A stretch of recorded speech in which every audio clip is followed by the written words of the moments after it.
అయిపోయింది. ఒకసారి అమర్నాథ్ గారు, ఇప్పుడు ఈ మొత్తం విషయంలో ఒకటి కోర్టు ఇంటర్వ్యూన్ అయింది, మరొకసారి కోర్టు ఇంటర్వ్యూన్ అయ్యి క్లియర్గా చెప్పింది అంటే స్టే మొత్తానికి అది ఎలా ఉందో అలా ఉంచండి, మీరు పూర్తి స్థాయిలో వాదనలు వింటామని చెప్పిన నేపథ్యంలో వెంటనే రఘునందనరావు గారు బయటకు వచ్చారు. రఘునందనరావు గారు మాట్లాడుతున్నది కూడా ఏంటంటే అదే రిలేటెడ్, కోర్టులను తప్పుపడుతూ తను ఒక స్టేట్మెంట్ ఇచ్చే ప్రయత్నం చేసినట్టు అనిపించింది. ఎందుకంటే ఇవన్నీ ముందు తెలియదు అనే టైప్లో ఒకటి స్టే ఇవ్వడం ద్వారా మరొకసారి హైడ్రాకు బ్రేకులు వేయడానికి ఒక మార్గం సుగమం చేశారన్న ఒక అనుమానం కూడా చాలా మందిలో ఉంది.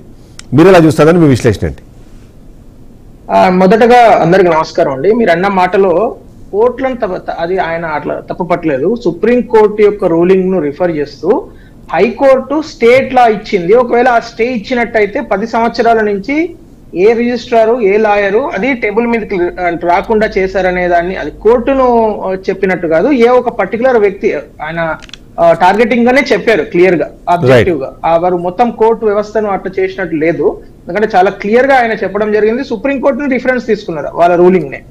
సో ఇప్పుడు మనం సుప్రీంకోర్టు రూలింగ్ నే మనము ప్రామాణికంగా తీసుకుంటాం కాబట్టి. So coming back to N Convention విషయము, ఇప్పుడు ఆ చెరువు అదొక్కటే చెరువు కాదండి. 2014, 2018, 2020 ఈ 3 సంవత్సరాలలో చాలా ఎక్కువ వర్షపాతము, ఎక్కువ మంది చనిపోవడం జరిగింది నాలాల్లో పడి. మనం అందరం ఏం చేస్తున్నాం అంటే ప్రతి సంవత్సరము నాలాల్లో పడి పిల్లలు వాళ్ళు చనిపోగానే ఇట్లానే మనము మీడియాలోనేమో డిస్కషన్స్ పెడుతున్నాము, ఎవరో ఒక బిల్డింగ్ కూలగొడుతున్నారు అయిపోతున్నారు, దాంతో ఒకళ్ళు ఎవరో స్టే తీసుకొస్తున్నారు, అంతా మళ్ళీ ఎక్కడ దొంగలు అక్కడే గప్చుప్ అన్నట్టు నడుస్తున్నది.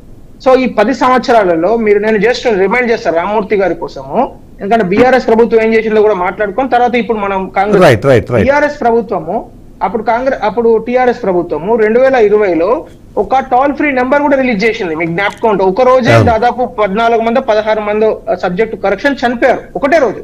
శంషాబాద్ మైలార్దేవపల్లిలో ఒక కుటుంబ సభ్యులు 9 మంది, ఒక కుటుంబ సభ్యులు ముగ్గురు చనిపోతారు, పెద్ద ఇష్యూ అయిపోయింది 2020 ఇఫ్ యూ కెన్ రిమెంబర్.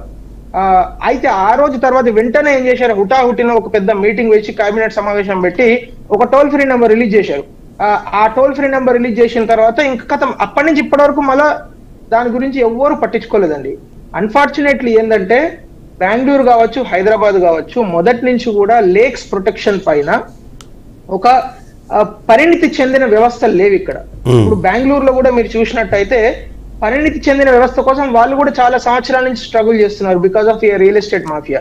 ఇక్కడ కూడా ఏంటంటే దానికి ఫుల్ అంటే పవర్స్ ఉన్న ఒక వ్యవస్థ నిర్మాణం కాకుంటే ఈ లేక్స్ గానీ పాండ్స్ గానీ అతి కొద్ది సమయంలోనే ఖతం అయిపోతాయండి.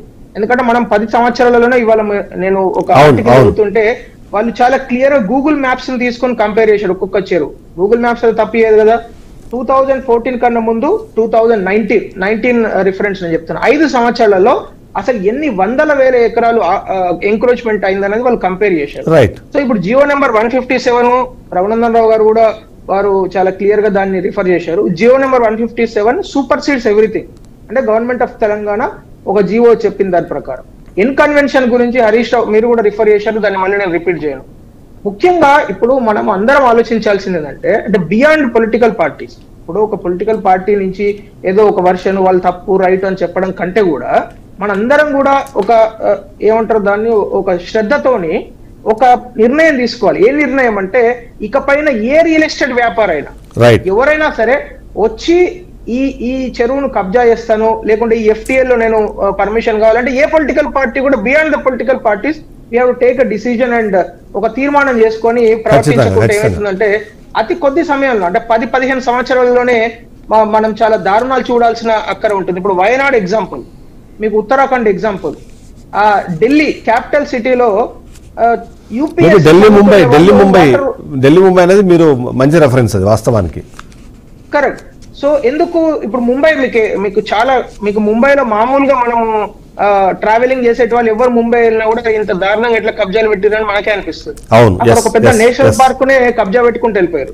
సో హైదరాబాద్ మనందరికీ కూడా 450-500 సంవత్సరాల నుంచి వస్తున్న ఒక అద్భుతమైన సిటీ అండ్ వరల్డ్ లో కొన్ని సేఫెస్ట్ సిటీస్ లో అంటే మీకు